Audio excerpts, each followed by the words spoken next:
गीता सत्संग करने के लिए हम लोग यहाँ एकत्रित हुए हैं।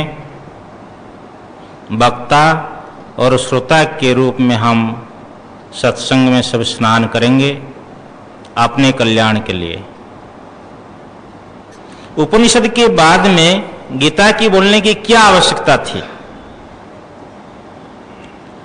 जो उपनिषद का तात्पर्य है उनको भगवान ने सरलीकरण करके, क्या भगवान को ये पता नहीं था कि आज ये डिंग मार रहा है कार्य, ये रोएगा, विषाद करेगा, फिर समय आएगा तो मैं ये उनको उपदेश दूंगा।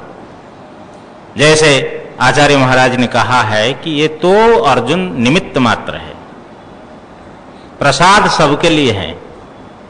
प्राणी मात्र के उद्धार के लिए जो उपनिषद के रहस्य है उनको अर्जुन को निमित्त बना करके भगवान ने जो कहा है वही गीतामृत है। इनका यही विषय है कि ब्रह्म और जीव एक है। ये जो ब्रह्मात्मैक्यम ऐसे शास्त्र का विषय है, जो उपनिषदों का विषय है, इसका अधिकारी भी वही है जो मुमुक्षु है, साधन चतुष्टय संपन्न, इसको वो व्यक्ति अधिकारी है।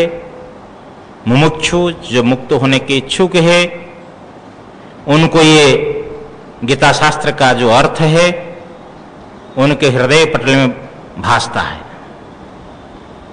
और प्रयोजन है परमानंद की प्राप्ति, अविद्या की निवृत्ति, और संबंध ग्रंथ का, अर्थ का प्रतिपादक प्रतिपाद्य संबंध है। इस प्रकार गीता में मुख्य रूप से भगवान ने आत्मा का क्या स्वरूप है और माया का क्या स्वरूप है, क्योंकि आत्मा और अनात्मा का हम विवेक करेंगे तो हमारी बुद्धि में सर्वप्रथम आत्मा का और माया का स्वरूप समझ में आना चाहिए, तभी तो विवेक करेंगे। तो आत्मा का क्या स्वरूप है और माया का क्या स्वरूप है और माया का कार्य क्या है, और त्रिगुणात्मिका माया किस प्रकार जीवात्मा को बांधती है, बंधन से निवृत्त होने के लिए क्या उपाय है, जो निवृत्त हो गए हैं उनका क्या लक्षण है, क्या आचरण है, और किस प्रकार आचरण में अवस्थित होकर के व्यक्ति इन गुणों को पार करता है, और उस आत्मज्ञान प्राप्ति के लिए अंतःकरण की शुद्धि का क्या उपाय है, इन सब का, और क्या त्याज्य है और क्या ग्राह्य है, क्या अनुष्ठेय है, क्या अननुष्ठेय है, किस प्रकार दैवी संपदा इस जीवन में अर्जन करना चाहिए और किस प्रकार आसुरी संपदाओं का परित्याग करना चाहिए, भगवान ने गीता शास्त्र में ये संपूर्ण रूप से यहां प्रस्तुत किया है। गीता शास्त्र में एक राजा था, उनकी 3 रानियां थी, छोटी रानी के 2 पुत्र थे। इस प्रकार के कथानक भाग नहीं है, ये संपूर्ण सार है। आप जो है तो दूध लाएंगे, दही बिठाएंगे, फिर उसको मंथेंगे, फिर नवनीत निकालेंगे, फिर घृत होगा। तो ये गीता शास्त्र जो है बना बनाया, ये गीता सुगीता कर्तव्यः किमन्य ही शास्त्र विस्तर ही या स्वयं पद्मनाभस्य मुख पद्माद विनिश्रिता। तो सज्जनों, गीता में जो कुछ अर्थ प्रकाश हम करेंगे वो वस्तुतः हमारा कुछ नहीं है, यह हमारे गुरुजनों का है, हमारे मनुष्यों का है। हम एक निमित्त है, एक माध्यम है। भगवान की इच्छा के बिना पत्ता भी नहीं हिलता है। किसी से क्या करवाते हैं वो जाने। कभी उनको द्रौपदी के चप्पल उठाने में भी कोई ग्लानि नहीं है और कभी अग्र पूजा लेने में कोई हर्ष भी नहीं है। तो वो तो लीलाधर है, लीला करते हैं। हम उनके पावन चरणों में बार बार वंदन करते हुए तो गीता का ये जो महात्म्य है उसके पूर्व आज प्रकाशन करेंगे। ओम श्री परमात्मने नमः।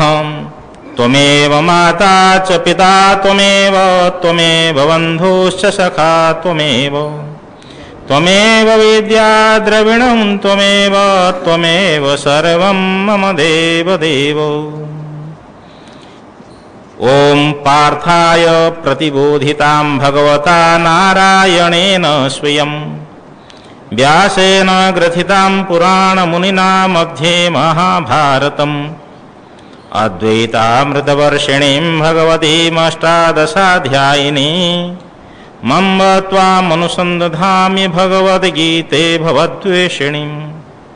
भगवान का निर्दिष्ट नाम है, अत्यंत नजदीक नाम है ओम। नारायण स्वयं भगवान नारायण के द्वारा अर्जुन के लिए पार्थाय प्रतिबोधिताम अर्जुन के लिए कहा गया। जो व्यास भगवान पुराण मुनि उनके द्वारा महाभारत ग्रंथ के मध्य में भीष्म पर्व में इसका संकलन किया गया, ग्रंथन किया गया। वो भगवती अद्वैत अमृत वर्षिणी, अद्वैत रूपी अमृत को वर्षा करने वाली। देखो गीता शास्त्र अद्वैत का प्रतिपादन करता है कि जीव ब्रह्म जगत ये सब ब्रह्म रूप है। ब्रह्म से अतिरिक्त ना जीव है ना ही जगत है, ब्रह्म ही ब्रह्म है। आप ये बोलते हैं कि यहां सर्प नहीं है, रस्सी में सर्प नहीं है, तो सर्प मिथ्या है। और आप बोलते हैं कि सोना ही आभूषण है, तो भी आभूषण मिथ्या है। एक निषेध परक, एक विधेय परक। आप निषेध करते हैं कि रस्सी में सर्प नहीं है, तो सर्प मिथ्या है। और आप बोलते हैं कि सोना आभूषण है, तो अर्थात आभूषण की स्वतंत्र सत्ता नहीं है। सोना ही आभूषण के रूप में दिखाई पड़ रहा है, तो भी आभूषण मिथ्या है। मेरी मां विधवा नहीं है, अर्थात मेरे पिता जीवित हैं। और मेरी मां सधवा है, अर्थात पिता जीवित है। नेगेटिव पॉजिटिव, निषेधात्मक और एक सकारात्मक कोई उपदेश आप करना है, तात्पर्य क्या है? तो ब्रह्म सत्यम कि ब्रह्म सत्य है, ब्रह्म एक है, ब्रह्म से अतिरिक्त जीव जगत नहीं है, अद्वैत है, सजातीय विजातीय स्वगत भेद से रहित। ये सब क्रमशः हम बोलेंगे। जैसे ये पुष्प है, तो इस पुष्प में सजातीय भिन्नता है, अर्थात ये पुष्प नहीं है। अथवा ये गुलाब की पुष्प ले लीजिए, दोनों पुष्प, इसमें सजातीय है। सजातीय होने पर भी एक पुष्प में दूसरे पुष्प का सजातीय भेद है, क्योंकि पुष्प अनेक होने कारण से पुष्प में सजातीय भेद आ गया। ब्रह्म अनेक नहीं है, इसलिए ब्रह्म में सजातीय भेद नहीं है। यह ब्रह्म वह ब्रह्म नहीं है, ऐसा हम नहीं कर सकते। ये पुष्प जो है, हम कहते पुस्तक पुष्प नहीं है, अथवा पुस्तक ये जो है पुष्प जो है पुस्तक नहीं है। दो प्रकार की बात होती है। न्याय शास्त्र मानते हैं कि न के पूर्व जो आता है वो प्रतियोगी होता है, वो एक अलग विषय हो जाएगा। तो साधारण भाषा में हम समझाते हैं कि पुष्प जो है पुस्तक नहीं है, अथवा पुस्तक जो है पुष्प नहीं है। पुस्तक के भेद जो है पुष्प में है, ये विजातीय भेद है। तो ब्रह्म में विजातीय भेद नहीं है, क्योंकि ब्रह्म से अतिरिक्त तो कोई दूसरी वस्तु है ही नहीं, विजातीय वस्तु है ही नहीं, तो कहां से भेद आएगा। और पुष्प में विभिन्न प्रकार के पंखुड़ियां है, केसर है, डंठल है, स्वगत भेद है, स्वयं में रहने वाला भेद। ये डंठल जो है पंखुड़ियां नहीं है, ये केसर नहीं है, क्योंकि अवयव वाला है। ब्रह्म निरवयव वाला है, ब्रह्म का कोई अंग नहीं है, तो ब्रह्म का कोई अवयव न होने कारण से ब्रह्म में स्वगत भेद भी नहीं है। तो त्रिभेद रहित जो अद्वैत है, उसे अद्वैत को अद्वैत रूपी अमृत का वर्षा करने वाले गीता शास्त्र है, जिसमें 18 अध्याय है। हे भगवद गीते, हे अम्बा, हे मां, जो संसार को द्वेष करने वाली अर्थात गीता शास्त्र का जिन्होंने अवलंबन लिया है, उनका संसार समाप्त होता है। जो गीता का स्वाध्याय किया है वो यमालय में नहीं जाता है। तस्य यमः किम कुरुते चर्चाम, गंगा जल लवकणिका पीता, जो गंगा जल के लवकणिका का पान किया हो, जो व्यक्ति गीता का श्रवण किया हो, भगवद गीता किंचिदधीता गंगा जल लवकणिका पीता, सकृद अपि यस्य मुरारी समर्चा तस्य यमः किम कुरुते चर्चाम, भज गोविंदम भज गोविंदम भज गोविंदम मूढ़मते। थोड़ा सा भी जो गीता शास्त्र जिसके द्वारा अध्ययन हो गया हो,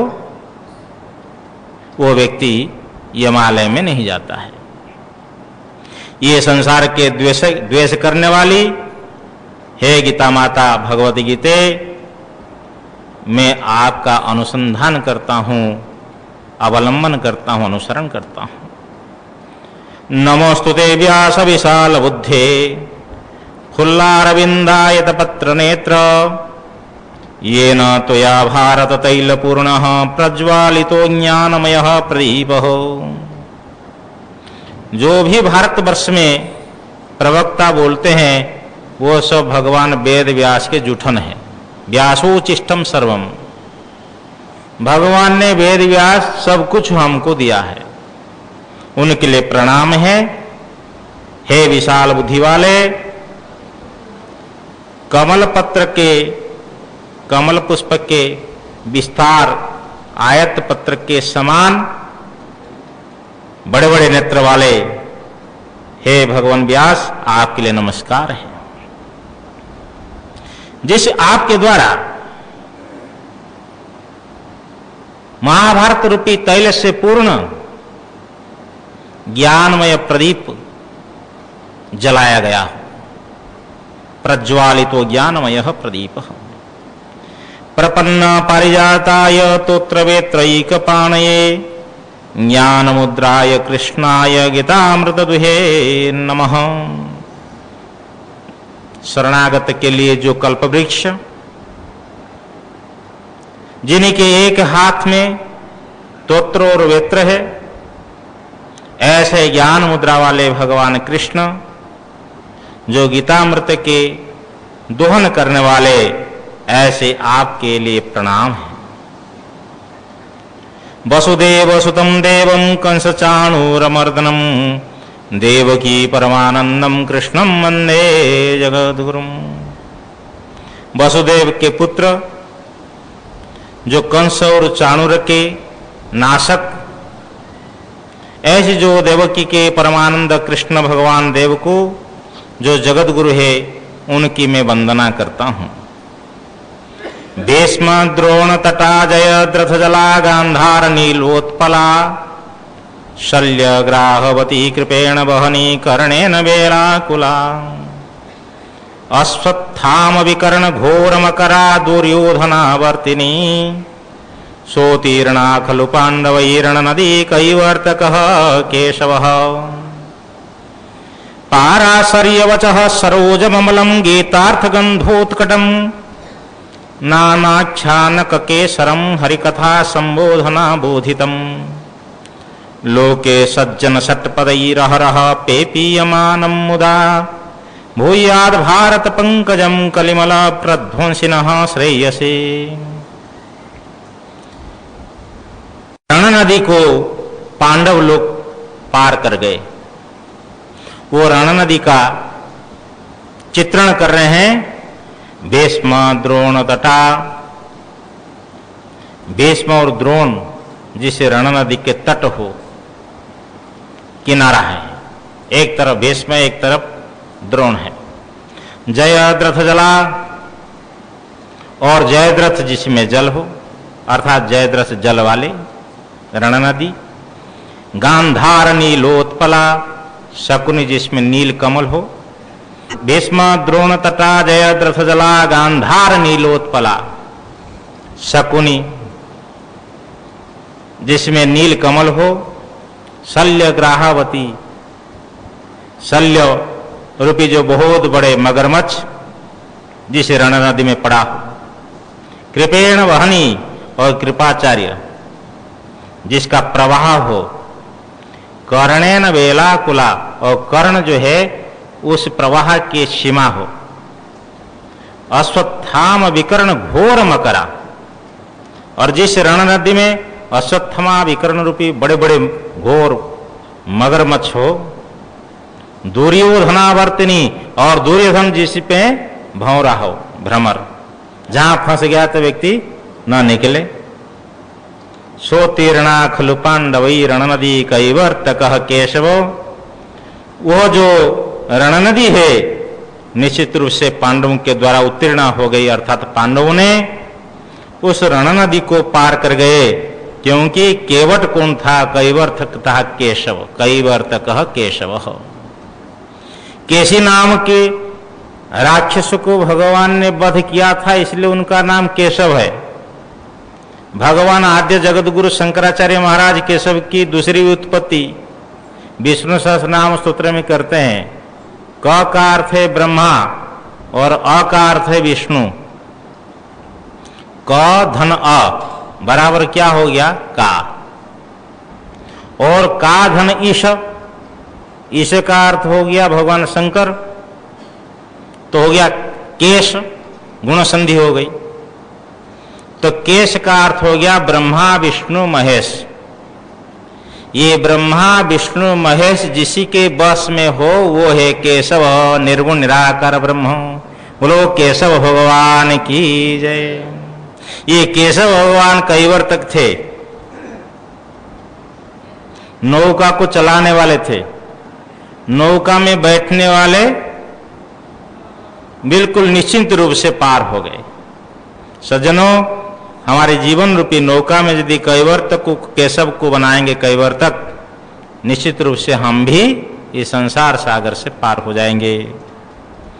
पाराशर्यवचः सरोजममलम गीतार्थ गंधोत्कटम। भगवान वेद व्यास के जो वाणी रूपी कमल है, निर्मल है। देखो वो महाभारत का विशेषण दे रहे हैं। और महाभारत ऐसा है जो महाभारत वेद व्यास के वचन रूपी कमल है और निर्मल है। और गीतार्थ गंधोत्कटम, गीता का अर्थ जो है उत्कट गंध जिस पुष्प में हो, कमल में। नानाख्यानक केसरम, जो हरि कथा से संबोधन से कहा गया, विभिन्न प्रकार के आख्यानक रूपी केसर जिस कमल में हो, महाभारत रूपी कमल में। लोके सज्जन षट्पदैरहरः पेपीयमानं मुदा, और संसार में सज्जन रूपी भ्रमण के द्वारा प्रतिदिन आनंद पूर्वक इसका पान किया जाता है। ऐसे कलिमल प्रध्वंसी, कलिमल को नष्ट करने वाले भारत पंकजम, महाभारत रूपी जो कमल है, नः श्रेयसे भूयात, हमारे कल्याण के लिए हो। भूयात भारत पंकजम कलिमल प्रध्वंसिनः श्रेयसे। मूकं करोति वाचालं पंगुं लंघयते गिरिं यत्कृपातमहं वंदे परमानंद माधवम। गूंगा जो है जिसकी कृपा से बोलना प्रारंभ करता है, लंगड़ा पहाड़ को लंघ लेते हैं, पहाड़ को लंघ जाता है, जिसकी कृपा से उस परमानंद माधव भगवान की मैं वंदना करता हूं। माधव बोलते मां का अर्थ लक्ष्मी, धव का अर्थ पति। जो लक्ष्मीपति है माधव, उनकी मैं वंदना करता हूं। गीता अथ गीता महात्म्यम। गीता शास्त्रमिदं पुण्यम यह पठेत प्रयतः पुमान् विष्णुः पदमवाप्नोति भय शोकादिवर्जितः। यह पुण्यात्मक गीता शास्त्र जिसके श्रवण करने पर ही पुण्य हो जाता है। जो पवित्र पूर्वक जो मनुष्य इसका पाठ करे, भय शोकादि से रहित हुआ विष्णु के पद को प्राप्त करता है। गीताध्ययनशीलस्य प्राणायाम परस्य च नैव सन्ति हि पापानि पूर्वजन्म कृतानि च। जो प्राणायाम परक हो, गीता के अध्ययन के स्वभाव वाला और प्राणायाम परक, उसके पूर्वजन्म कृत पाप होते ही नहीं है। मल निर्मोचनम पुंसाम जल स्नानम दिने दिने सकृत गीतांभसि स्नानम संसार मलनाशनम। जो मनुष्यों के जल स्नान, प्रतिदिन जो जल स्नान है, ये मल के निर्वोचन होते हैं, अर्थात मल को निकालने वाला। ये प्रतिदिन मनुष्यों का स्नान जल स्नान, परंतु एक बार गीता रूपी जल में जो स्नान हुआ है वो सकृत गीतांभसि स्नानम। गीता रूपी जल में एक बार जो स्नान, वो संसार मल के नाशक है। गीता सुगीता कर्तव्या किमन्य ही शास्त्र विस्तरैहि या स्वयं पद्मनाभस्य मुख पद्माद् विनिःसृता। गीता को सुगीता करनी चाहिए, अर्थात गीता में कहे गए मार्गदर्शन में चलकर गीता के अर्थों को अपने जीवन में लाना चाहिए, सार्थक करना चाहिए। किमन्य ही शास्त्र विस्तरैहि, अन्य शास्त्र विस्तारों से क्या प्रयोजन है। एक गुरु के पास में शिष्य पहुंचा, कहा महाराज कुछ हमारे लिए कल्याण का उपदेश करें। गुरु ने उनको एकांत में ले गया और कहा कि सोहम, बस इसी का ही चिंतन करो, वही मैं हूं। शिष्य के मन में आया कि गुरुजी ने छोटा मंत्र दिया, बार बार मन में यही आवे कि इतना छोटा, क्या इसका सार है। मैं तो काशी जाऊंगा और पढ़ूंगा।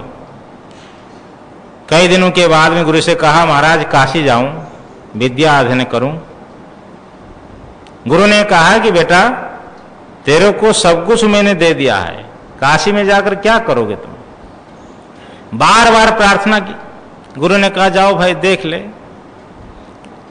पंडितों के पास में पहुंचा कि मैं विद्या अध्ययन करना चाहता हूं। पंडित ने कहा देखो भाई, विद्या ऐसे नहीं दी जाती। सेवा करोगे, गौ की सेवा करोगे, गोबर उठाओगे, तो फिर विद्या देंगे तुमको। 12 वर्ष तक गौ की सेवा करता रहा और विद्या अध्ययन करता रहा। 12 वर्ष पढ़ने के बाद में सारे ही निकला सोहम। कहो हो तो गुरु तो पहले ही मेरे को उपदेश दे दिया था, लेकिन विश्वास नहीं था। तो ये गीता महात्म्य में कहा जा रहा है कि गीता शास्त्र ही सुगीता करनी चाहिए। अनेक शास्त्र पढ़ने से शब्द जाल में व्यक्ति फंस जाता है। मति में शब्द ही घूमते हैं। यदि आप कवि बनेंगे ना तो आपको अनुभव होगा, तो एक शब्द लेकर के आप सो गए तो दूसरे दिन उस शब्द को काट कर तीसरा शब्द लिखेंगे, दूसरा शब्द, क्योंकि मति उसी में रमती है। लेखकों को भी यही दशा हो जाती है कि भाई ये शब्द यहां आया, इसके बाद ऐसा हो जाता तो ठीक हो जाता। केवल आत्मचिंतन करने वालों की मति आत्मा में ही रमण करती है। इसलिए भगवान ने गीता में कहा, यस्तु आत्मरतिरेव स्याद आत्मतृप्तश्च मानवः आत्मन्यवच संतुष्टस्तस्य कार्यम न विद्यते। उसके लिए कोई भी कर्तव्य शेष नहीं है। ये गीता को सुगीता करनी चाहिए, अर्थात इसके अर्थ को अपने जीवन में लाना चाहिए। अन्य शास्त्र विस्तारों से क्या प्रयोजन है, जो स्वयं गीता या स्वयं पद्मनाभस्य मुख पद्माद्विनिः श्रिता, जो स्वयं पद्मनाभ भगवान कृष्णचंद्र विष्णु के भगवान के मुखारविंद से निकली हुई है। भारतामृत सर्वस्वं विष्णुरवक्त्राद्विनिः श्रितम् गीता गंगोदकम पीत्वा पुनर्जन्म न विद्यते। महाभारत के अमृत, महाभारत रूपी अमृत के सर्वस्व है गीता, जो विष्णु भगवान के मुखारविंद से निकला हुआ है। ये गीता गंगोदक को पान करके पुनर्जन्म नहीं होता है। सर्वभो निषदो गावो दुग्धा गोपालनंदनः पार्थो वत्सः सुधीर्भोक्ता दुग्धम गीतामृतम महत्। संपूर्ण उपनिषद हो गए गाय, गाय से दूध निकालने वाला गोपाल नंदन भगवान कृष्ण।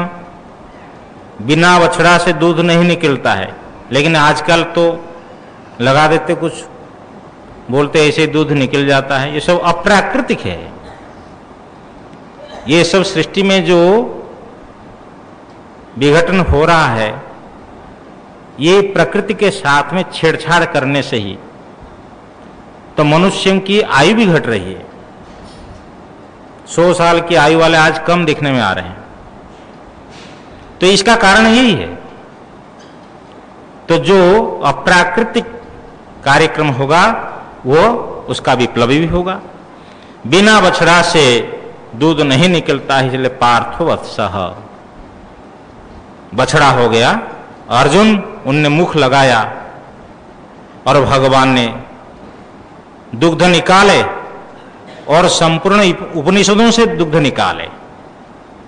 जो दुग्ध निकला है वो गीतामृतम महत्। ये महत् जो है गीतामृत दुग्ध है, दुग्धम गीतामृतम महत्। और इसको पान करने वाले, सेवन करने वाले सुधीर भोक्ता, जो सुधी है अर्थात विज्ञ, बुद्धिमान। कौन बुद्धिमान है? बुद्धिमान वो है जो व्यक्ति के घर में आग लग जाए फिर कुआं खोदना प्रारंभ करे, वो बुद्धिमान नहीं है।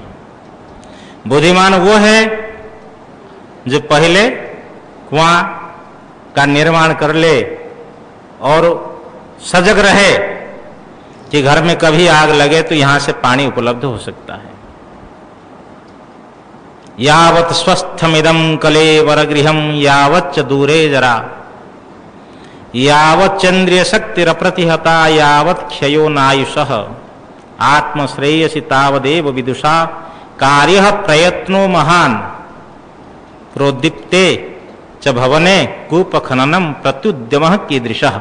भर्तृहरि जी महाराज ने हमको जगाया। उन्होंने कहा कि जब तक आपका स्वास्थ्य ठीक है,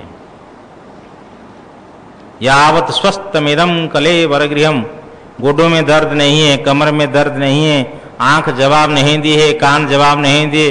एक भक्त कान का मशीन लगाकर बोलते, महाराज जोर से बोलो। मतलब मैं तो जोर से बोल रहा हूं ना, और जोर से बोलिए महाराज। मतलब आपकी मशीन काम नहीं करे तो कितनी जोर से बोलूं मैं? जब तक स्वास्थ्य ठीक है, जब तक बुढ़ापा दूर में है, जब तक बुढ़ापा दूर में हो, क्योंकि वृद्धावस्था में बुद्धि मंद हो जाती है, शरीर काम नहीं देता है। 2-2 सीढ़ियां छलांग लगाकर बच्चा दौड़ता है, लेकिन वृद्धावस्था में छड़ी गिर जाए तो उठाने के लिए भी सामर्थ्य नहीं रहता है। यावच्च दूरे जरा, और जब तक इंद्रियां शक्ति कुंठित बाधित न हुई हो, तब तक आत्म कल्याण के लिए विद्वान को महान प्रयत्न कर लेना चाहिए। और नहीं तो फिर भवन जलने लगा, फिर कुआं खोदने लगा, तो ऐसा उद्यम किस काम का है? इसलिए सज्जनों, जैसे ट्रेन में ड्राइवर नहीं सोता है, सब सो जाते हैं, रात में। इसी प्रकार साधक अपने लक्ष्य को प्राप्त करने के लिए सजग रहें, और वही व्यक्ति सुधी है जो अपनी साधना में तत्पर है, जो अपने लक्ष्य के प्रति सजग है, क्योंकि आने वाली जो दुर्घटना है उसके बचने के लिए जो उपाय करता है वही सुधी है, और वही सुधी ही यहां जो है भोगता है। नहीं तो कर्मानुगच्छति जीव एकः, जब चलता है तो कोई साथ में नहीं चलता है, केवल कर्म के अनुसार चलता है। इसलिए पुनर्जन्म की निवृत्ति हो, एतदर्थ हम लोगों को प्रयत्न करना चाहिए, और जो प्रयत्न करता है वही शुद्धि है, और वही इसी गीतामृत दुग्ध को पान करने वाला भोक्ता है। एकम शास्त्रम देवकी पुत्र गीतम, एको देवो देवकी पुत्र एव, एको मंत्रस्तस्य नामानि यानि, कर्माप्येकं तस्य देवस्य सेवा। एकम शास्त्रम, एक ही शास्त्र है जो देवकी पुत्र गीतम, देवकी पुत्र के द्वारा जो गाया गया है, जो कहा गया है, वो गीता शास्त्र एक ही शास्त्र है। एको देवो देवकी पुत्र एव, और एक ही देव है जो देवकी के पुत्र है। एको मंत्रस्तस्य नामानि यानि, जो श्री कृष्ण भगवान के नाम है वो सब मंत्र ही है, एक ही मंत्र है जो उनके नाम। कर्माप्येकं तस्य देवस्य सेवा, और एक भी कर्म ही है जो उस परमात्मा की सेवा। आप कहाँ बैठे हो, क्या कर रहे हो, तो वो भगवान जाने, लेकिन यदि आप सेवा भाव रखते हैं तो आप कहीं भी बैठे हो, कहीं भी कर रहे हो, क्या कर रहे हो, सबके सब मंगल ही मंगल है। चाहे गृहस्थ आश्रम में भले ही रहे, लेकिन यदि आपका भाव एक परिवार की मैं सेवा कर रहा हूं, भगवान मेरे को सेवा की लिए यहां भेजा है, ये भगवत सेवा है, तो भी कल्याण है। परमात्मा की सेवा करनी नारायण। अब उसके बाद में एक श्लोक आपको सुना करके यहां विराम देंगे। सर्ववेदमयी गीता, सर्वधर्ममयो मनुः, सर्वतीर्थमयी गंगा, सर्वदेवमयो हरिः। सर्ववेदमयी गीता, संपूर्ण वेदों का सार है गीता। सर्वधर्ममयो मनुः, संपूर्ण धर्म जो है, धर्म में मनुस्मृति में जो कहा गया धर्म है वो श्रेष्ठ है, अर्थात मनु ने जो कुछ कहा है वो सब धर्म ही कहा है। सर्वतीर्थमयी गंगा, सब देवों में गंगा श्रेष्ठ है। माता गंगा में यदि आप स्नान करते हैं, आचमन करते हैं, दर्शन करते हैं, वो अवश्य में वो पुण्य प्राप्त होता है। सर्वतीर्थमयी गंगा, सर्वदेवमयो हरिः, अब सब देवों में हरि भगवान श्रेष्ठ है। गंगा स्नान सहस्रेषु, पुष्कर स्नान कोटिषु, यत् पापम विलयम याति स्मृते नसित तद्धरौ। गंगा में 1000 बार स्नान करने पर, पुष्कर में करोड़ों बार स्नान करने पर जो पाप कटता है, हरि भगवान के स्मरण करते ही वो पाप कट जाता है। बोलिए हरिहर भगवान की जय। आलोड्य सर्वशास्त्राणि विचार्य च पुनः पुनः इदमेकं सुनिष्पन्नं ध्येयो नारायण सदा। सब शास्त्रों का मैंने आलोड़न किया, व्यास भगवान बोलते हैं, मंथन किया और बार बार विचार किया, और यही एक सार निकला कि निरंतर नारायण ही का ध्यान करना चाहिए। भगवान आद्य जगत गुरु शंकराचार्य महाराज बोलते हैं, गेयम गीता नाम सहस्रम, ध्येयम श्रीपति रूपमजस्रम, नेयम सज्जन संगे चित्तम, देयम दीन जनाय च वित्तम, भज गोविंदम भज गोविंदम, भज गोविंदम मूढ़मते, भज गोविंदम भज गोविंदम, भज गोविंदम मूढ़मते। कि गीता और विष्णु सहस्त्र नाम का पाठ करना चाहिए, निरंतर कमलापति भगवान नारायण का ध्यान करना चाहिए, संतों का संग करना चाहिए, क्योंकि संत परमार्थ के दर्शक होते हैं, परमार्थ के पथ बतलाते हैं, और संतों के संग से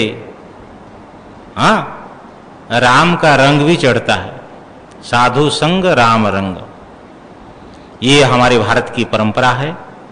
और देयम दीन जनाय च वित्तम, जो दुखी है, गरीब है, न्याय से गृहस्थ को धन कमा करके 10% ऐसे सेवा में विनियोग करें। स्कंद पुराण में आया हुआ है। हरे शरणम हरे शरणम हरे शरणम हरे शरणम हरे शरणम हरे शरणम हरे शरणम हरे शरणम।